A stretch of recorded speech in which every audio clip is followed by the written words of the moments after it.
Bienvenidos a este espacio de la Federación Médica Colombiana. Hoy tenemos al doctor Rodolfo Cano. El doctor Cano es presidente del Colegio Médico del Atlántico y el doctor, junto con otros médicos, pues ha estado al tanto de todo lo que está sucediendo en el departamento, tanto en la capital como en los demás municipios, frente a la atención de la pandemia al coronavirus y pues lo que está sucediendo en el departamento.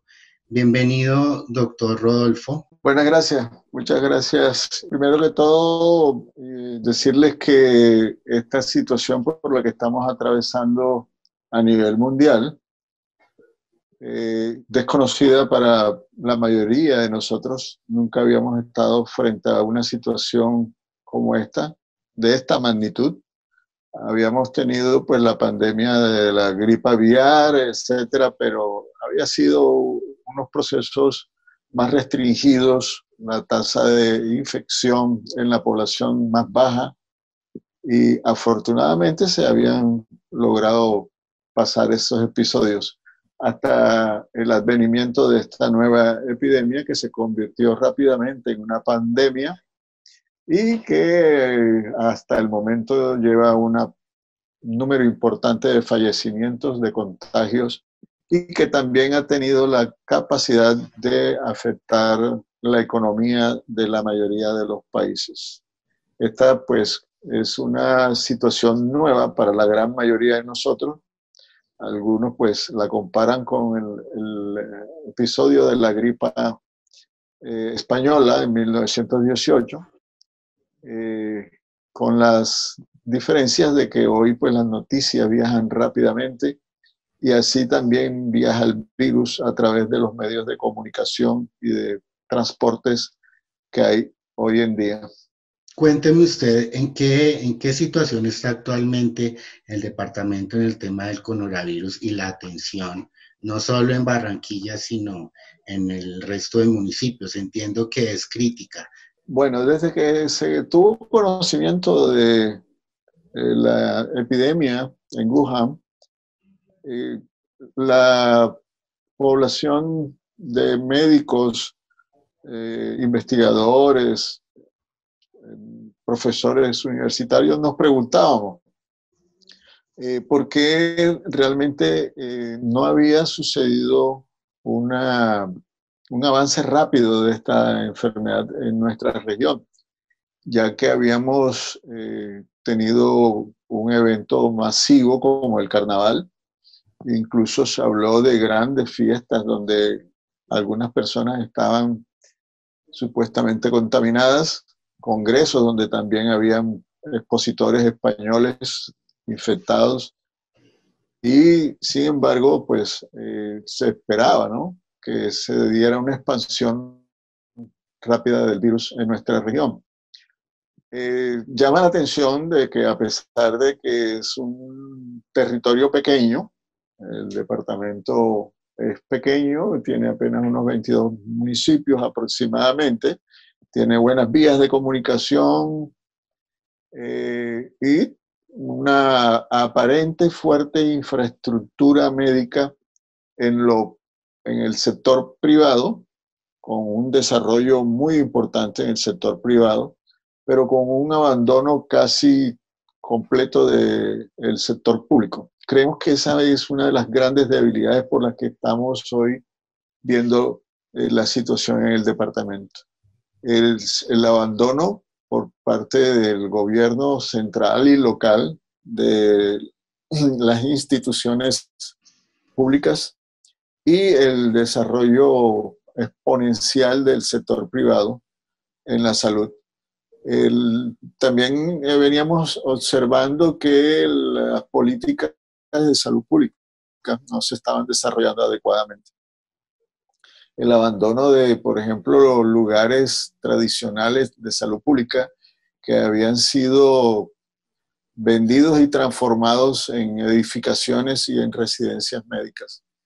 En residencias habitacionales. Esto pues nos ha traído como consecuencia de que la ciudad se vea hoy amenazada enormemente. Hay que recordar que Barranquilla pues es un puerto fluvial, es un puerto marítimo y también es un puerto aéreo. Entonces es muy fácil de que por todas estas vías llegara el virus y pudiese desarrollarse.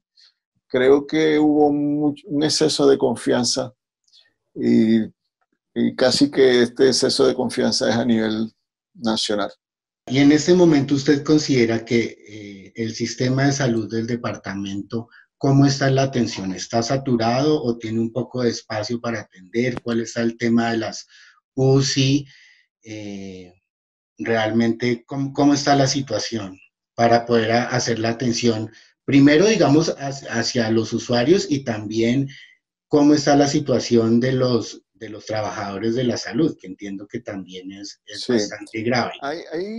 hay información, hay datos que se están manejando y que desafortunadamente no tenemos un acceso fácil a esta información.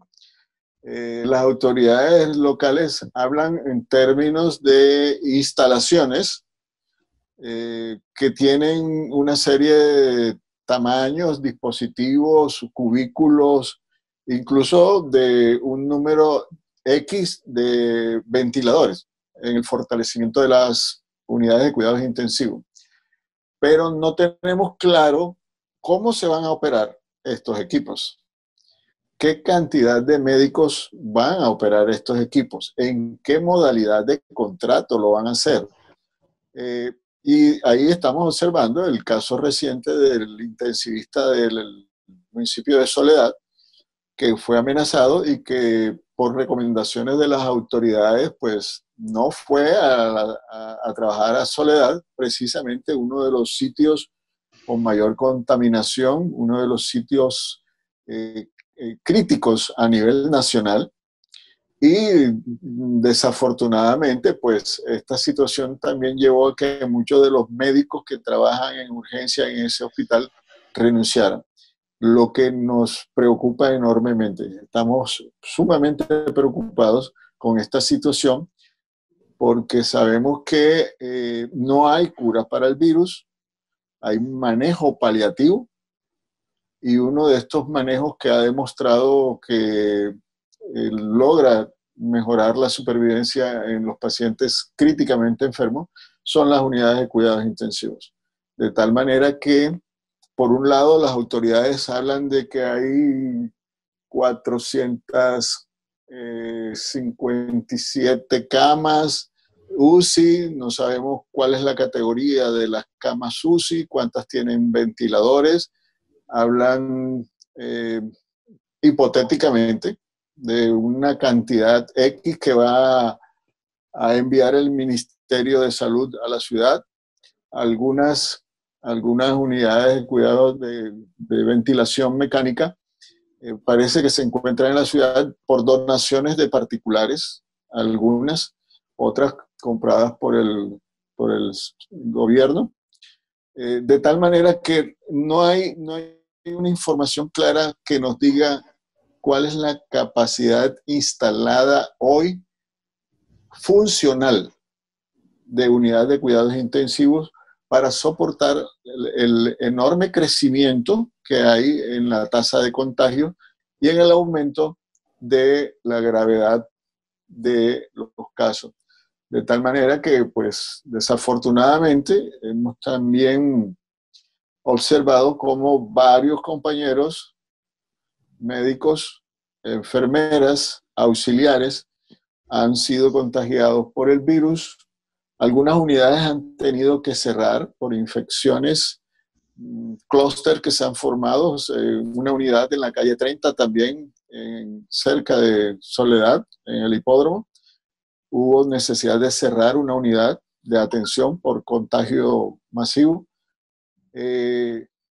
De todo esto nos lleva a pensar de que no se está teniendo una articulación con la parte más importante de todo esto, que es el sector médico. Me imagino que la Secretaría de Salud y los más entes territoriales están al tanto de lo que está pasando en el departamento, ¿cierto? Quería saber cuál ha sido la respuesta hasta ahora, porque entiendo que igual el Atlántico lleva ya bastantes semanas en crisis con esta pandemia. ¿Qué ha hecho, digamos, la Secretaría de Salud del departamento para atender esto que se está necesitando con urgencia? Sin la convocatoria para enviar las ternas del sector médico a las juntas departamentales de salud y distrital, de tal manera que apenas estamos en ese proceso y en plena pandemia, cosa que se hace bastante difícil ahora. Por lo tanto, imagino que estos órganos de dirección de salud eh, tendrán que tomar decisiones con los miembros que están ahí y nosotros seguiremos pues tratando de contactarnos con ellos a ver qué está sucediendo. Pero hasta este momento, como les digo, solo nos han llamado en este momento para que enviemos las ternas de los colegas, ya sea del Colegio Médico Colombiano, del Colegio Médico del Atlántico, de la Academia Nacional de Medicina, etcétera, etcétera, para que ellos escojan entonces los representantes de las organizaciones ante la Junta Directiva Departamental. En cuanto a los materiales y equipos de bioseguridad y bioprotección que escasean en el país, ¿cómo está la situación allá, Bueno, doctor? creo que estamos igual que hace 2 meses cuando comenzamos. Y de pronto es posible que entremos en una situación peor porque ahora se comienza a consumir más rápidamente los EPP, las ropas de protección del personal. En muchos lugares, pues los médicos han tenido que recurrir a sus propios ahorros para comprar las máscaras de protección, etcétera, etcétera. Incluso vimos un comunicado del Hospital de Soledad donde le pedía a los trabajadores del hospital que fueran en ropa civil y dejaran la ropa de trabajo ahí. Realmente la normatividad es esa. Nosotros debemos llegar con ropa normal y cambiarnos dentro de la institución. Y es obligación de las instituciones dotar al personal de su ropa de trabajo. Y es obligación de las instituciones de esterilizar esa ropa, tenerla en condiciones para que en el nuevo turno las personas tengan su ropa disponible. Un sitio donde cambiarse, un locker donde dejar sus elementos personales, etcétera, etcétera. Todo esto se abandonó en el proceso de privatización del sector salud. Todo este proceso que antes se llevaba a cabo dentro de los hospitales se abandonó, de tal manera que los médicos, los funcionarios, acostumbraban a llevar su ropa de trabajo a la casa y en su casa se prestaba la esterilización, el lavado de la ropa, etcétera, etcétera. Entonces, de esa forma, pues el sector se ahorraba todos estos insumos y se los cargaban a los trabajadores. En el momento actual, en vista de la situación de estigmatización y acoso que hay con el personal de salud en la calle, pues esa recomendación nos hace recordar que esa era una obligación del empleador que le transfirió al trabajador. Hablando un poco sobre la situación laboral de los trabajadores de la salud, entendemos que, por ejemplo, hace algunas semanas ya, pues varios trabajadores y profesionales fueron despedidos por el tema de pedir pruebas diagnósticas para poder hacer su trabajo. Y también entendemos que hay problemas de formalización laboral, que hay muchas formas de tercerización. Quisiera que nos contara un poco sobre ese caso específicamente en el departamento. ¿Qué ocurre, doctor? Sí, la situación sigue siendo la misma. En la red distrital, desde que se liquidaron los hospitales públicos, el Hospital General, el Hospital del Niño Jesús, el Hospital de la 21. Cuando se liquidaron estas instituciones, se tercerizaron los trabajadores a través de cooperativas. Incluso Caprecon, uno de los operadores de la red distrital, lo hizo por intermedio de cooperativas. Luego vino la IPS universitaria y lo hizo también a través de cooperativas. Y así, siempre han existido los intermediarios en la contratación del personal.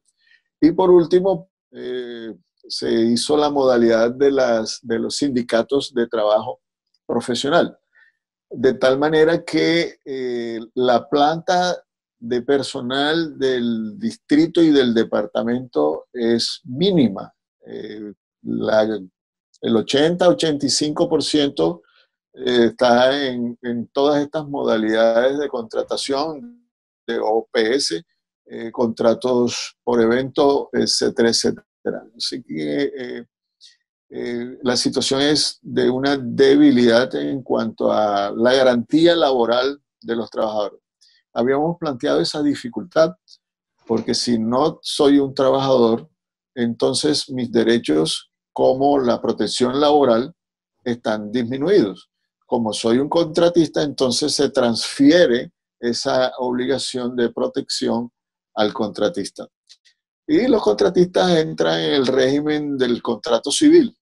Espere hasta que haya flujo de caja y cuando haya flujo de caja miramos a ver cuándo le vamos a pagar. De tal manera que hay muchos colegas, muchos colegas que están con atrasos en sus pagos incluso de un año aproximadamente. Ahora recientemente con unos dineros que están girando del nivel central, han empezado a ponerse al día y por decirle algo, de los 12 meses atrasados, pues han abonado 2 meses, 3 meses, etcétera, etcétera. Algún personal que están adeudándole el pago de sus honorarios y incluso para algunos trabajadores hay atraso en el pago de su salario. Vemos igual que la situación es bastante crítica en varios de los aspectos para tratar esta pandemia. Sin extrañeza, realmente no hay extrañeza, porque muchos de estos órganos de control pues venían diciendo que iban a intervenir. El caso, por ejemplo, de la Superintendencia de Salud nos llama la atención de que el Hospital de Santa Marta es intervenido rápidamente y es removido su gerente y cambiado. Sin embargo, en el Hospital Universitario Cari del Atlántico hubo una interinidad, una dificultad en el manejo, y a pesar de que el superintendente estuvo y visitó personalmente el hospital y salió profundamente emocionado por el estado de desastre en que se encontraba la institución, no tomó ninguna medida en esa oportunidad. Y hasta el día de hoy tenemos ese hospital que es prácticamente un esqueleto viviente. Con el COVID, pues van a modificar todas sus estructuras, se le han hecho unas inversiones y van a utilizarlo como un hospital de atención COVID. Pero lo que es su estructura y lo que es su misión ha sido abandonada y ha sido olvidada por la Superintendencia de Salud. Con relación a los entes de control, pues agradecemos al personal, al procurador, que ha estado pendiente de muchas de las situaciones en que se están dando. Incluso solicitó al ministro que enviara una comisión urgentemente al Departamento del Atlántico para investigar qué es lo que está sucediendo y con carácter urgente pasar a un informe. Realmente desconocemos si esa comisión vino y si rindió ese informe y cuál es la situación que se informó ante la Procuraduría. Con relación a la Contraloría, observamos que debería estar recibiendo un informe de las IPS y de los hospitales y de las S sobre su planta de personal, el recurso humano y el cumplimiento de las normas misionales que dicen que todo el personal debe estar contratado misionalmente con un contrato de trabajo. Y tenemos entendido que la Contraloría prorrogó la fecha para que se entregara esa información, lo cual quiere decir que están acomodando los requisitos y los controles a cómo está evolucionando la situación. Sabemos bien que muchas instituciones han disminuido su capacidad de facturación y se han entonces eliminado servicios, se han despedido trabajadores y también se han reducido los salarios y los honorarios y se han modificado los contratos. Toda esa situación creo que no es desconocida por los entes de control, sin embargo, en muy pocos de ellos hay un pronunciamiento y sobre todo un control y un atranque a esta situación, porque realmente en medio de esta pandemia, el que no esté uno trabajando el 100% en el número de trabajos que realiza, sí lo está haciendo en una capacidad por encima de su nivel emocional. Es que es muy fácil hablar desde una mesa en un sitio cerrado con todas las condiciones del mundo sobre la situación de la pandemia y otra muy, muy diferente estar en una unidad de cuidados intensivos con una ropa de difícil manejo en una situación de encerramiento, calor, angustia, dolor y estar viendo morir todos los días a nuestros pacientes y estar recibiendo además el agravio y las amenazas por parte de los desadaptados sociales. Nosotros duramos mucho tiempo de nuestras vidas encerrados entre libros, entre hospitales, mientras nuestros compañeros de juventud estaban gozando la vida, nosotros estábamos estudiando para presentar nuestros exámenes, porque la carrera de medicina es una de las más exigentes y difíciles que hay. De tal manera que es inconcebible que la gente siquiera pueda pensar que en el corazón y en el espíritu de nosotros pueda estar la intención de hacer daño. Nuestros estudios clínicos son muy exigentes.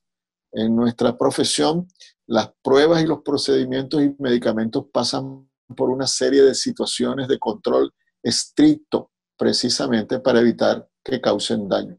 Es por eso que no entendemos cómo algunas personas prefieren usar menjurjes que estar bajo el criterio de un médico. Es una total desinformación, es una total de pérdida de credibilidad en el sector médico. Pero definitivamente, como decía el doctor José Jorge Vuelvas, al final es el médico el que está ahí al lado de él, ayudándole a soportar eso. Y por último, es quizás la última persona que entra en contacto con el paciente antes de que sea intubado, por ejemplo, y que permanezca un proceso, un periodo de tiempo bastante prolongado bajo la inconsciencia. Así que es absolutamente importante que las autoridades nacionales en cabeza del presidente, el ministro y todas las organizaciones a una sola voz rescatemos la relación médico-paciente. A nosotros nos rige la ley de ética médica. Si nosotros cometemos alguna falta, porque es posible que cualquiera de nosotros cometa una falta, debe ser puesta en conocimiento de las autoridades correspondientes, de los tribunales de ética médica, y no proceder a agredir o a intentar tomarse la justicia por sus propias manos. Sí, doctor, así es. Bueno, gracias, doctor Cano, por darnos estos minutos, por contarnos pues la difícil situación que está atravesando el Departamento del Atlántico en la atención de esta pandemia, también lo que está sucediendo con el personal sanitario. Y bueno, desde la federación vamos a estar atentos a todo lo que ocurre en el departamento. Muchas gracias, doctor. Esta es una realización de la Oficina de Comunicaciones de la Federación Médica Colombiana, miembro de la Asociación Médica Mundial, entidad asesora del Gobierno Nacional.